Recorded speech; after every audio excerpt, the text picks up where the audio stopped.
En lo personal creo que lo ideal sería un seguimiento semanal, porque en una semana a veces tenemos el tiempo suficiente para observar los cambios en el comportamiento, en la manifestación de los síntomas de la persona que estamos tratando.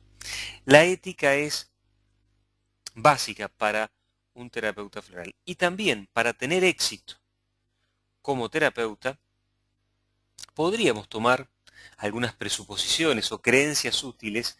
Estas están tomadas de la programación neurolingüística, que son muy útiles a la hora de llevar adelante una terapia. En primer lugar, como lo habíamos mencionado anteriormente, respetar el modelo de mundo de la persona que estamos tratando. Puede venir a atenderse con nosotros una persona con valores diferentes a los nuestros. Eso vamos a tener que tenerlo muy en cuenta y además evaluar si somos capaces o no de atender a esta persona. Y al respecto, nos ha pasado en alguna oportunidad de pacientes, de alumnos que creen que tienen que atender a todos sus pacientes, a todo aquel que se le acerca, porque uno está realizando un servicio y por aquello del amor universal, incondicional, etcétera. Y a veces puede ser que uno se siente incómodo con determinado paciente y uno puede decidir atenderlo o no. Yo diría que es más honesto si uno está molesto o no se siente cómodo con alguien, sugerir que se atienda con otro y no atenderlo. Vamos a ver que para el terapeuta floral, para el tipo de trabajo que tenemos, es básico, fundamental, poder tener un excelente estado o situación de sintonía con nuestro paciente. Así que si estamos incómodos con este paciente, mejor no atender. Y le digo buenas noches a los que se están conectando en este momento y bueno, gracias por participar. Seguimos con esta visión del terapeuta floral. Por allá dice, el significado de la comunicación es la respuesta que obtengo. Esas palabras entreveradas significan ni más ni menos que como terapeuta me tengo que hacer responsable de que si obtengo información o si no obtengo información es mi responsabilidad. Esto no siempre es cierto, pero es útil creerlo de esta manera, porque si tomo esta creencia como una verdad, me va a ayudar a ser flexible a la hora de obtener información y hacer todo lo posible por obtener aquellos datos que necesito para poder hacer un buen diagnóstico. A mayor información, mayor probabilidad de ser asertivo a la hora de hacer un diagnóstico floral. Y acá la información es muy importante, no es solamente la información que nos dan a través de las palabras. Y ahí las dos creencias siguientes, o presuposiciones útiles. La mente y el cuerpo se afectan mutuamente.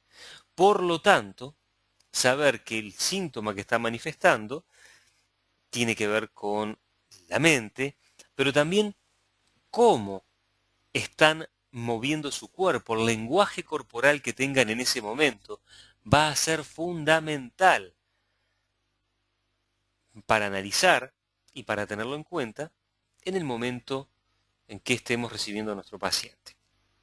Claro, fíjense que un paciente que llegue abatido, deprimido, seguramente su cuerpo físico va a estar reflejando lo que está sucediendo en su mente y en su corazón.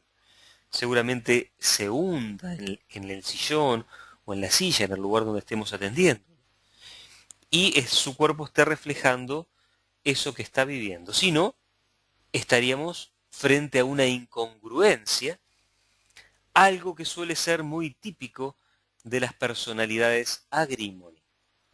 Pero más allá de eso, también tener en cuenta que las palabras, como dice ahí que usamos, dice no son el evento, la cosa que ella representa, sino que, dice ahí, el mapa no es el territorio. Claro, las personas utilizan palabras para describir lo que están viviendo, pero esas palabras no son sus problemas, son simples representaciones. Por eso, una persona puede decirnos que se siente nerviosa, y eso quizá sea ansiedad y sea un estado agrimony, o un estado sweet chestnut, o que sea angustia, como un sweet chestnut, por ejemplo, también, o que sea miedo tipo Mimulus o miedo tipo Aspen. O sea, que una persona nos diga que es nerviosa o que tiene nerviosismo, no nos dice mucho.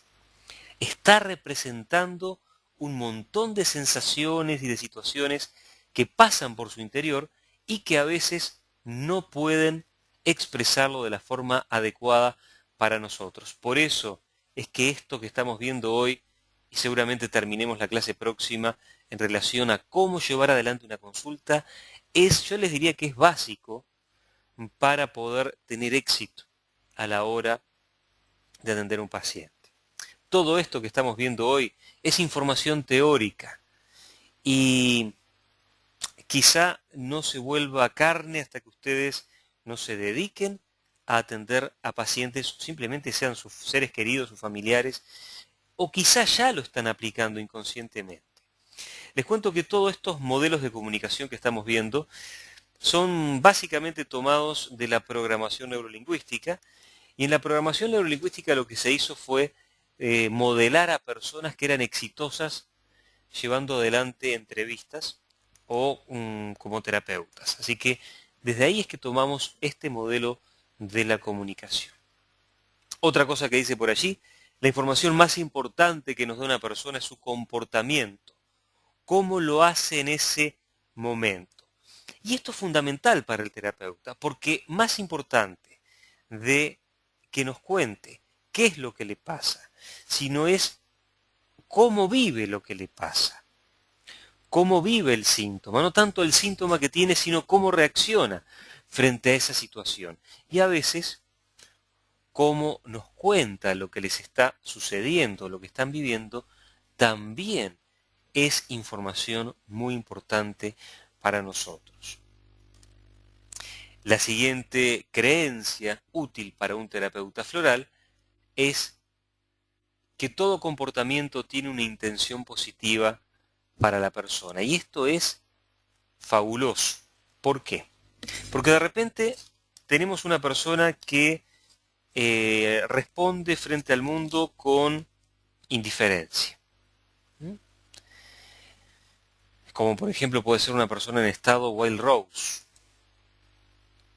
Bueno, esa indiferencia tiene una intención positiva para esta persona. En algún momento decidió reaccionar con indiferencia porque es la mejor opción posible que tuvo en aquel momento para adaptarse a lo que estaba viviendo.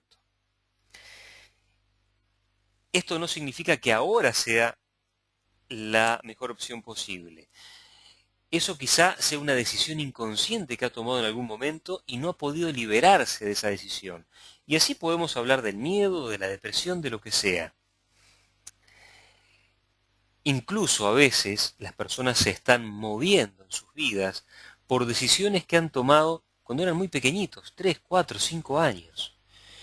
Y esas decisiones quedan ancladas en el tiempo y aún hoy, de adultos, siguen funcionando de esa misma manera. Quizá porque en aquel momento tuvo una intención positiva, pero ahora digamos que está desactualizado y necesita un cambio. Las flores pueden ayudar a rescatar esas intenciones perdidas, sobre todo Chestnut Bud es la que mejor lo hace, Agrimony también, para ayudar a que la persona pueda volver a reconectarse y a conocerse a sí misma. Otra creencia muy útil es entender que el comportamiento de la persona no es lo que la persona es. Ya basta de las etiquetas. Miren, y esto lo hemos vivido con una paciente que atendí hace ya un par de años atrás, donde en primaria, en la escuela, era etiquetada por sus profesores, por sus maestros, como tímida. Y esto le pesaba realmente de una manera increíble. Hasta sus padres decían, ella es tímida, ella es de esta manera o es de la otra.